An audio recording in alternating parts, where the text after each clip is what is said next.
Welcome. Passcode required. System. Proceed.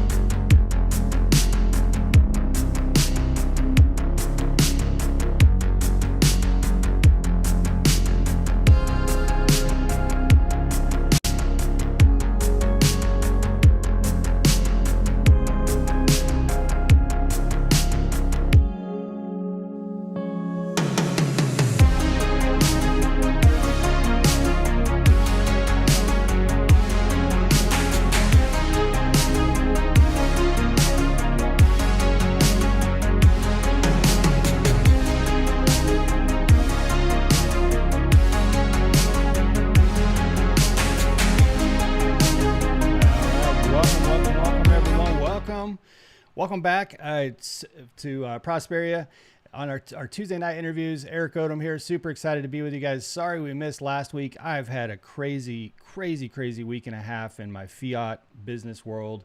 All good things, but man, it's been a challenge. But it's good to be back tonight, and super honored and super excited to have Peter from Learn Cardano podcast with us. His link is in the description down below. Make sure you click that. I got some other links of his that I'll be dropping down in the description below after the live goes with us. And of course, we have Cripman. Gang, how you doing tonight? Oh, we don't. Not everybody all at once, right? Yeah, doing great, homie. It's been a real busy week. Been a lot going on, both on chain and off for a lot of us, I feel. So it's nice to get to sit down with everybody, see where we're all at, touch base. Awesome. Let me see. Why is Peter muted? I'm trying to figure that out. Oops. That is the weirdest There thing. we go. Yeah, there we go. Okay. That's better. So normally I talk a little bit before we get started, but he's got a limited amount of time, and we don't want to try and dig into his next scheduled event. So I want to jump right into it. Like we were talking about before we went live here on the channel, we're in Prosperia. We're really pushing for adoption as much as possible. Of course, we have our NFT world that we're building and a lot of fun stuff going on there too. But we've got a stake pool I mentioned to you that's approaching 3 million ADA stake. So that's really neat to be doing our part there, but also just in communication and content of how do we do our part to bring more people into Cardano. And I think it's, of course, I'm probably preaching to the choir here when I say Cardano gets a lot of FUD, right? If you're not in the community or well plugged in, and you look at any kind of crypto news site, Peter, what do you see out there? It's all Cardano bashing, but lately I think it's a lot of these other channels trying to look for attention. Yeah. And they know the Cardano community is so passionate, and anytime you attack Cardano, there's like a massive tribe of people that come back at you and essentially rip you apart. You get lots of comments on your Twitter threads, you get lots of likes, retweets, quote tweets to say, hey, what is these guys talking about? So at the moment I really feel like it's just engagement farming to try and make them feel a little bit more relevant compared to what they used to be. But yeah, that's what we're seeing at the moment. But it's a lot of people trying to manipulate the market, push Cardano off the fringes, and protect their assets and protect what they're investing in the first place. So true, man. It seems like some of these Twitter accounts just want Charles to retweet them in a mocking way because they're instantly going to get thousands of followers. But when Ada Whale swoops in with the nice poll, and all of a sudden their poll goes from having 40 votes in it to having thousands. It's quite something. That cult of Cardano. When we really drill down to it, I haven't looked today, but we bounce between the 6th, 7th, and 8th largest crypto token in existence, right? It's not a big, we talked about this with Atlantic, we're not a huge VC chain like some of the others out there. It really is significantly more organic, and it's the whole gambit of it too. It's those who may be buying 500,000 ADA, very small amounts. And if you saw, I think there's like 100 and something million bought by whales, Cardano over the last 7 days or something like that. So it's a very diverse group of buyers, affordability that's coming into Cardano, and it's legit. So for someone who doesn't know crypto, I asked Atlanta this too, and they go look at the top 10 chains, and there's Cardano sitting there. What would you say as what's the number one, and then maybe you could say a number two as well, but what's something they should really consider, and what would you pitch is the most attracting for Cardano? It's hard to say because everyone is also looking for different things that resonate to them, and I think for me personally, I can speak to my own personal experience. It's for me, jumping into a particular ecosystem or a cryptocurrency has to really align with the things that I do myself, and also have a really easy entry point to actually be a part of the ecosystem. So for me, that was the academic peer-reviewed aspects of the entire chain, which I didn't know about until I started digging deep into different aspects, such as the catalyst side of things and the governance, and digging into that, and just realizing that a lot of people have done a lot of research on treasuries and Dows and governance, and spent like years of their work trying to get that right, and that's setting the stepping stones and the groundwork for where Cardano will be eventually. And then other things such as being able to set up a stake pool so quickly and easily with my limited knowledge of blockchain, and be able to actually participate and mine essentially in the ecosystem was something really, really appealing. So, I used to do Ethereum mining. I mine on Ergo as well. And the barrier to entry there is with these like really expensive video cards. So, anyone out there that's looking for a cryptocurrency to get into, see if they can affordably get into it so they can earn the cryptocurrency itself, not just buy, sell, and trade. That's probably something that's really appealing to a lot of people, and I probably recommend. Yeah, in like Ethereum and Bitcoin, even if you can figure out the technology, the software, you're not even a minnow, right? I mean, you've got to that entry, even just in finding a community to feel at home with, is so profoundly big compared to Cardano, where you can jump into a couple Discord servers and all of a sudden you've got a family right away. Be that an NFT or stake pool or someone on YouTube. Even our YouTube world is not really that big. There's only maybe 15 of you that are out there, I think, really pumping out consistent Cardano, and you can get so close to all of you on YouTube as well. You're not like distant like these big Ethereum YouTubers who are never going to respond to a message, and I'm not encouraging everyone to flood you with messages, but you know what I mean? There is a connection that can be created really in anything you do in Cardano. So it's not just the simplicity of the token itself, but the community and all the different things you can do. You can be fully immersed in the Cardano world within a week. And I think that is absolutely incredible. And that's staking, that's, being in swaps, being in NFT communities. I think that's really amazing, and totally agree with you on that. Yeah, community is huge. Like in any project, if the community isn't there, the project won't thrive, it won't survive. And that goes for any blockchain as well. So community is a massive aspect of it all. And Cardano's community is huge, absolutely huge, and very passionate. So speaking of community, and we mentioned your YouTube channel, I didn't hit hard on this when opening up, but your YouTube channel is Learn Cardano, and you've got, and it's a podcast too, is that correct? Yeah, that's right. Originally it started as an audio podcast, audio only, because I've been doing that for years with another podcast that I do. But out of necessity, you have to be in the YouTube space to get that reach. Audio podcasts, it's very, very limited. It's very engaging and very, it's a brilliant way to get inside someone's head and really have a conversation with them. But YouTube gets the views, gets the fans. And you've got a niche as well. To I think probably most of our viewers, and especially those in the replay gang, are probably subscribers. We mentioned in our Discord server, and everybody went berserk the other day. But for someone who may not yet be subscribed, you've got a very specific niche on your channel, your podcast. What is your objective? What do you set out to do in that connection, that content that you make for your audience?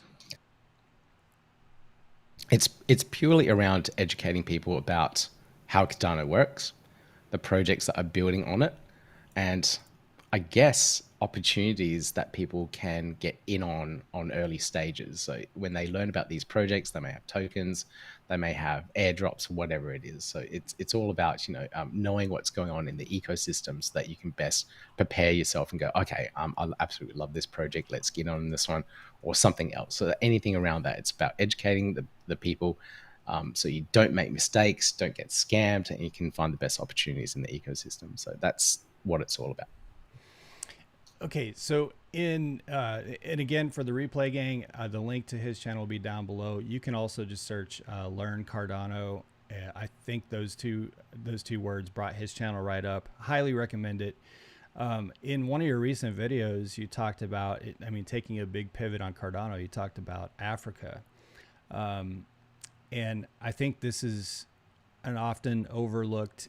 There's this big side of Cardano where they're talking about bringing identification to the blockchain, banking the unbankable. Can you give us a real quick overview of what Cardano's roadmap looks like in terms of the 30,000 foot view? It's not just some VC chain, right? There actually is meaning behind it, and some of the things they're building and what they intend to do. What does that look like to you? Well, for me, it's all about the blockchain as an infrastructure, right? So using and having Cardano as that baseline infrastructure so that governments, companies, enterprises can build upon. And that's where they're trying to push Cardano globally. But of course, there's this big focus in Africa so that countries such as Ethiopia can roll out Atala Prism and have that digital identity system for all those students out there. So that's the big overall picture of what they're trying to do. If you think of it as like excuse me, server level software. So many servers in the world use Apache as their baseline server for web hosting or Nginx, whatever it is. So that's what Cardano is trying to be, but for the blockchain space. So if you can get out there and have that underlying infrastructure that is completely decentralized, very secure, operates scalable as it is, anyone else can just go, oh, great, let's just build our application, our dApp on this. It's quick, it's easy. There's lots of tools out there, such as Marlow in the future, where it's like drag and drop smart contracts. Lots of dApp front-end developers around, which is growing at the moment. Then we can build all this stuff really quickly, really easily. It's cheap, it's affordable, it's eco-friendly, and people can expand upon all that infrastructure that's already built. So that's the overall big picture. And of course, like you said, is that big push into Africa and these countries that don't have this type of infrastructure and all these facilities such as finance available to them.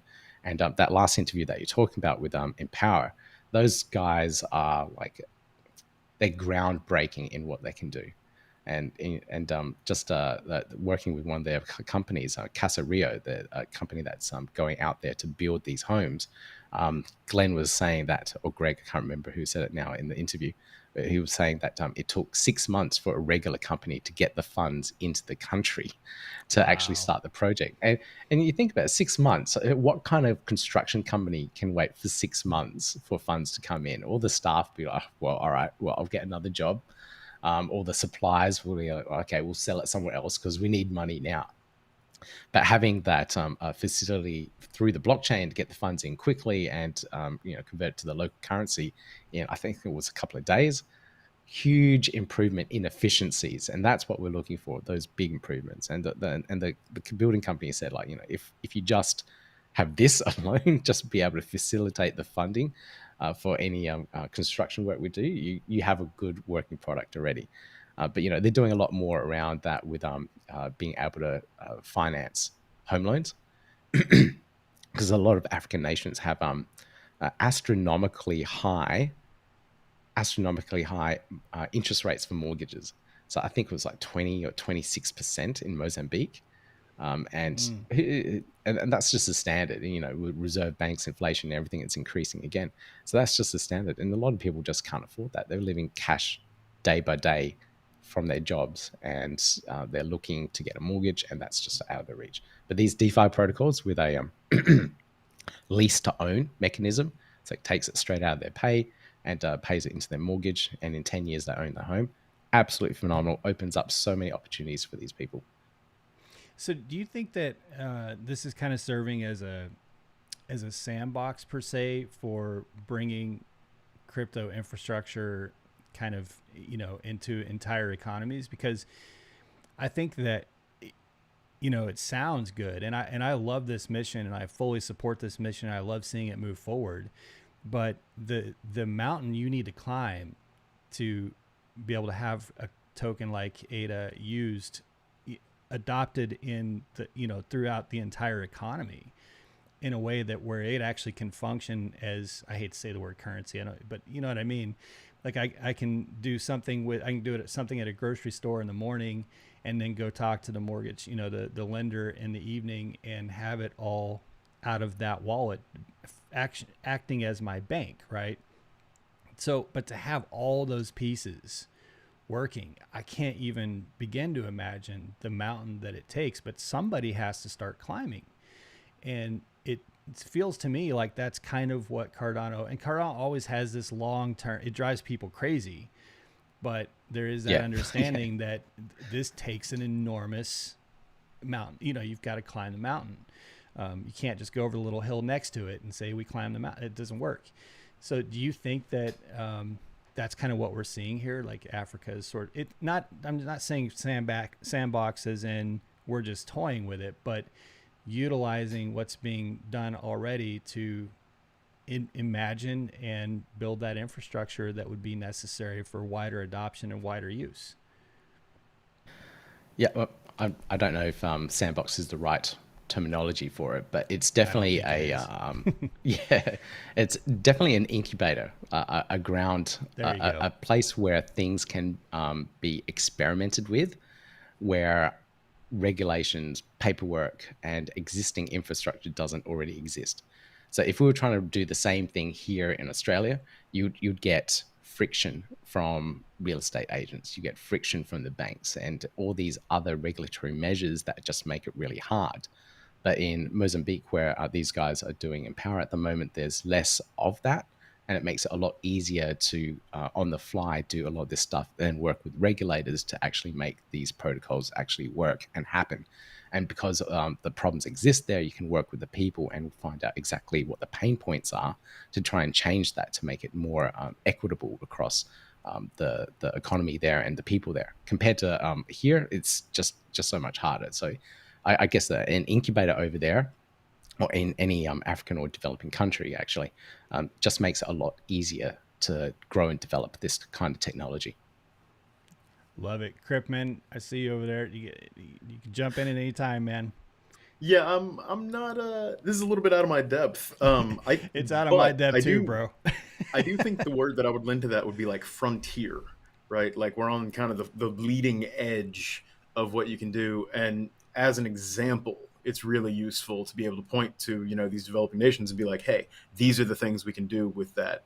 You were talking about like a teleprism and the identity tokens and, you know, things like that, giving banking to the unbanked, making it more fair, right? Giving everybody more equity in what's going on. One of the interesting things about Cardano, going a little bit back to kind of the market talk at the beginning, is that it's held longer on average than pretty much anything else.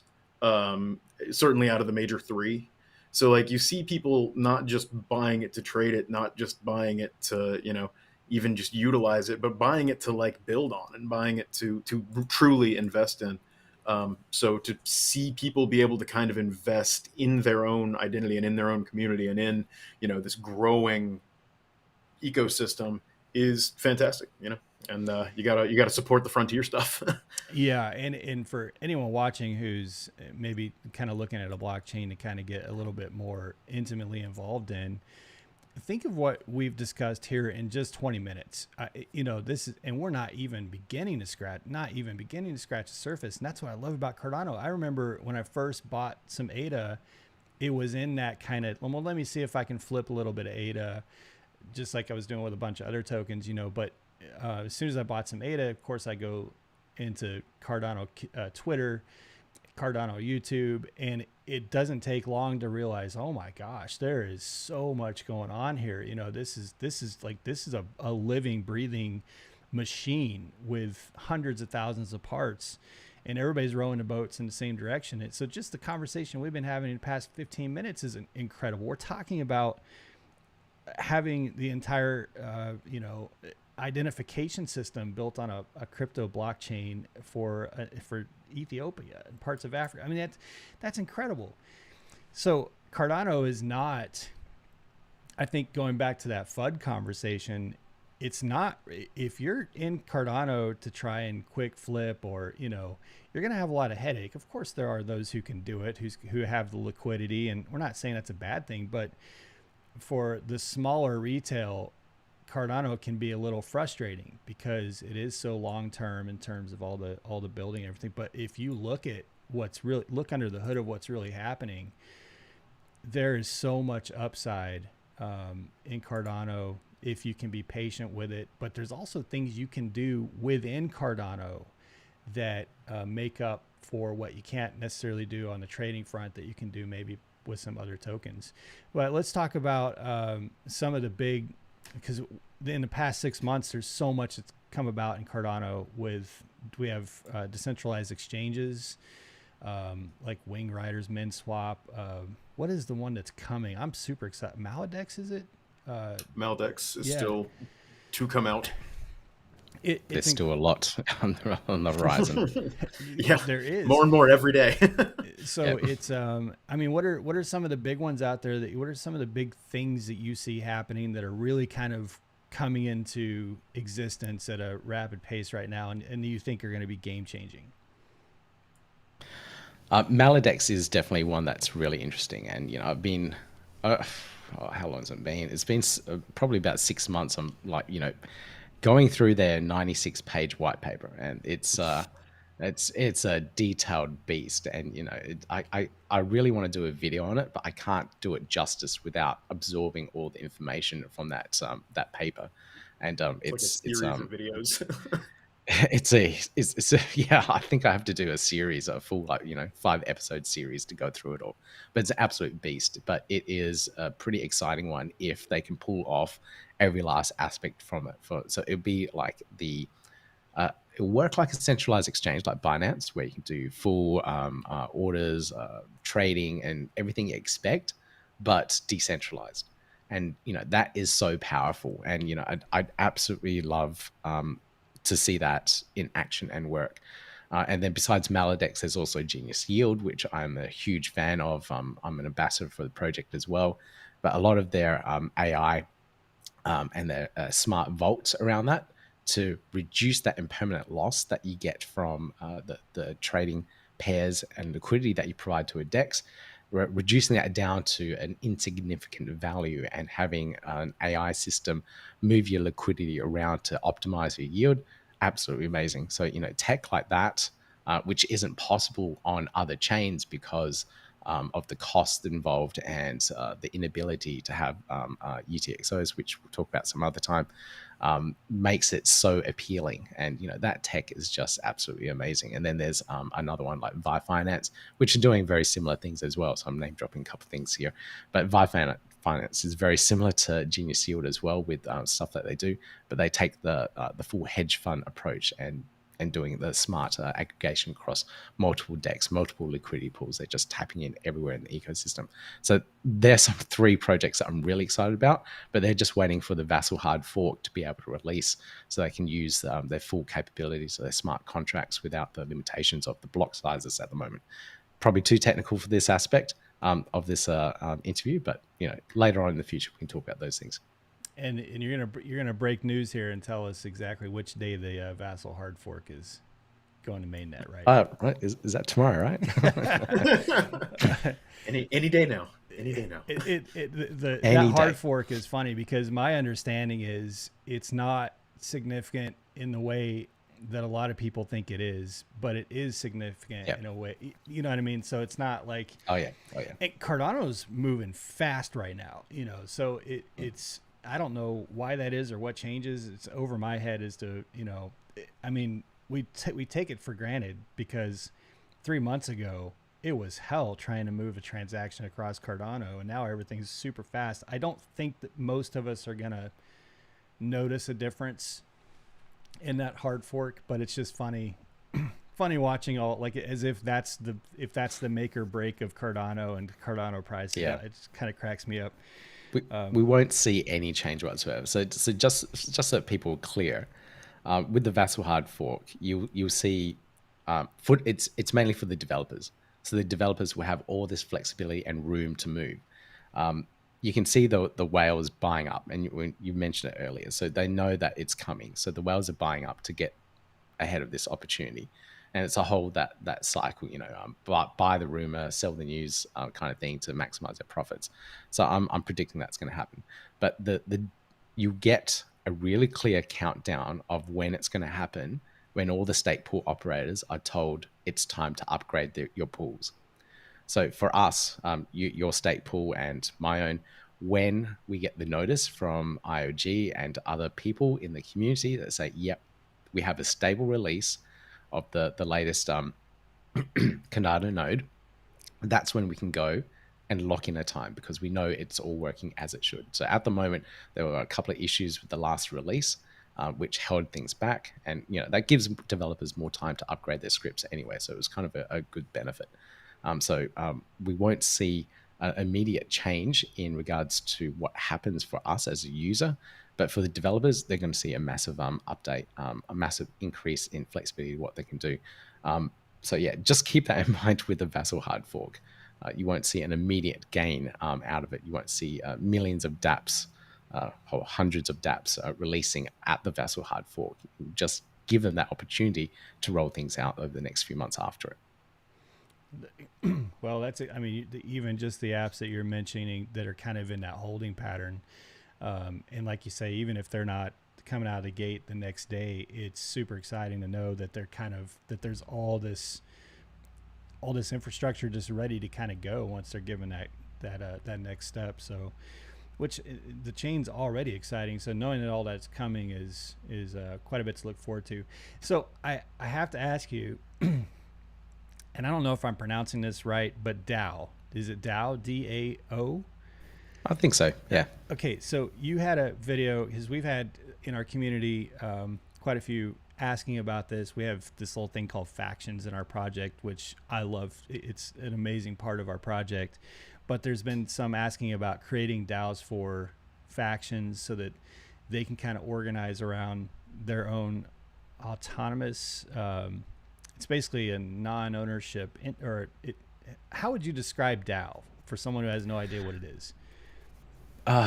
Well, it's basically, it stands for decentralized autonomous organization. So it puts the power into the people of the community. So anyone in that community can put up a proposal for, this is just a general model as it is at the moment. Anyone in that community can put up a proposal to allow everyone to vote on. Based on those results from the community voting, you can then move forward with the action of that particular proposal. So it's taking the power away from a centralized person, such as yourself, probably, from who controls the project or created the project, the creator, and putting it into the hands of the community so they can drive that forward and take the project forward.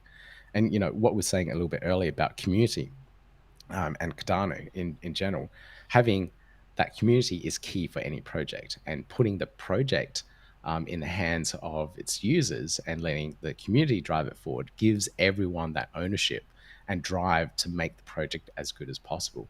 So that's probably why the community is so interested in having a DAO for each one of the factions, so that they can control the direction of how the faction goes. So you want those super fans in those factions and driving the project forward, because it relieves you of all that pressure, and you guys can probably just implement it as you go. But then anyone else that is working on the project or in the project can help steer the direction of it, and that's the whole awesomeness of a DAO and what it can do. But there's all these technical applications and technical things around it to actually make it happen. And in generally speaking, and there's some huge DAOs in crypto, not just in Cardano, but generally speaking, what do you see? What do DAOs do generally? I mean, they buy NFTs, right? There's different ways that they're utilizing their infrastructure to benefit their members. I mean, how does that work? Well, bring it back to the Cardano ecosystem. Probably the biggest DAO at the moment, even though it's not fully decentralized or autonomous, is Project Catalyst. So Project Catalyst has a lot of funding from the Cardano treasury itself. So any of your transactions that go through the blockchain, a little bit goes away to the treasury, and that funding is used to help fund projects that are building on Cardano. So it's that self-fulfilling ecosystem, so that it will evolve the Cardano blockchain further in the future. So it's self-funding and self-fulfilling because it's all within its own ecosystem. Anyone can submit a proposal, the community votes upon that, and then based on those votes, the outcomes, people get funding in milestones, and then they can build out their projects and improve the ecosystem even more. Well, and again, we're 32 minutes out, or 32 minutes in, while Peter takes a little clear his throat break there. We're 32 minutes in, and look at all that we've talked about in 32 minutes. So, it's getting back to the very beginning. And again, we're just scratching the surface here. There's so much to explore. And in Cardano, this is just it really is. I think Krippman used the word frontier. We see this in our project all the time. People saying, I showed up to Cardano late. You didn't really. You're actually very early. You're early to our project's long term, but in Cardano, you're not late. If you're here today, I think they might think, well, I showed up late because I missed the $3.50 high or whatever it was. Hey, join the crowd. I think we mention every week, I bought at $3.50 and I bought at 39. So I bought at both ends of that spectrum. But if you're in terms of a Cardano blockchain that you can really get in, or a blockchain that you can really get into, build a connection with the community, understand the tech, have, as Peter says, a very low barrier to entry. If you had said to me a year ago or a year and a half ago that I would be running a stake pool for helping the decentralization and security of a blockchain, I probably would have laughed you out of the room. But now I'm doing it. So there's so many possibilities and so many things you can do in Cardano, and you can be seen and you can be plugged in and a part of the community. And I think that to me just completely changed my outlook from week one of, okay, I'm going to buy some of this and see what I can do with it, to week two to now. Like this Cardano is a whole world that I get to plug into and just constantly learn new things about and find different ways to create advantages for myself, but also different ways that I can kind of jump in and do my part to help others create advantages for themselves. And we're just all rowing the boat in the same direction. So Krippman, do you got anything to jump in there? Because he's got to jump and go on to another appointment. I just want to make sure I'm not overlooking any questions you might have. No, I'm pretty well covered. I've been content to sit and listen for most of this. It is like literally like I said, just walked in the door, right? He was texting me going, "Hey, I'm almost home. I'll jump on right." So I'm gonna be coming in hot. Coming in hot, yeah. Okay, so Peter, learn Cardano. What do we got on the? I don't want you to obviously give away any trade secrets, but what's on the horizon for your channel and the podcast here over the next week or two? Is there anything we should be looking forward to? Anything exciting going on? Oh boy, yeah. I've got a massive list of interviews. I've still got about 8 or 9 interviews that I haven't published. So it's all in the pipeline. One interview that I'm having next week, which I've been trying to organize for ages, is with IMEX. And they're a protocol that are doing identity across the entire blockchain. So I'm really, really excited to learn more about that and what they're trying to achieve. They're partnered up with so many different projects to actually bring that identity layer over, which is really, really exciting. So, IOHK have their own product called a Teleprism. They can build identities on top of that, but this is that has a cost to it, and it's a commercial product, so they're looking to make money. Whereas IMEX is very different. It's more of a community-focused one, and they're creating all these different solutions to verify and identify NFT projects, reduce that KYC process for people. So if you need to KYC yourself into IDO or any token sale of some sort, instead of filling in all those forms again, you can have identity that has already been verified, and you can use that particular ID to verify yourself again. So they're doing some really amazing things around that and letting you control your identity and all the aspects around it. So I'm really looking forward to that interview. I don't know when it'll be up though. Well, it sounds to me like you'd, at least I'm guessing, you'd probably rather have a whole bunch of content in the can, figuring out how to try to schedule it, than to be having no content in the can. Yeah. So, well, this time last year, I was begging people for content, and I was getting rejected left, right, and center. So the channel has definitely come a long way, and every day I'm trying to evolve like graphics and new music, improving things like that, looking at the analytics and working out why people left and why people only have a 7-minute attention span. So some of these interviews go for an hour, and I'm wondering why and at what point people are leaving. So I'm breaking things down to that point to try and work out how to create the best content possible for the current audience I have and potential new audience as well. It's a lot of analytics behind it. Love it. All right. So for those watching live, if you could give us a quick thumbs up, and in the replay gang, we'll push this out tomorrow, an announcement on our server. In the replay gang, please, everybody click the link down below in the description. If you haven't already subscribed to Learn Cardano, as well as a podcast, I assume the podcast we can grab on any app, right? Basically anywhere you listen to your favorite podcast, you can find it. Just type in Learn Cardano. Love it.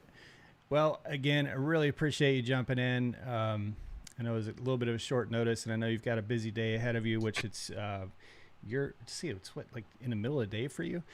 I 10:30 at the moment.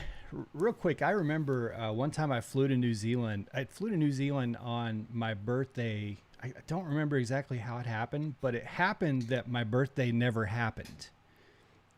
Does that make sense? It's really hard to describe. You outran your birthday flying around the world. That day never happened for me. Is that not the most bizarre thing? Like I left here the day before and got there the day after my birthday, or the other way around. I'm not sure which way it was, but my birthday didn't exist. Makes total sense to me.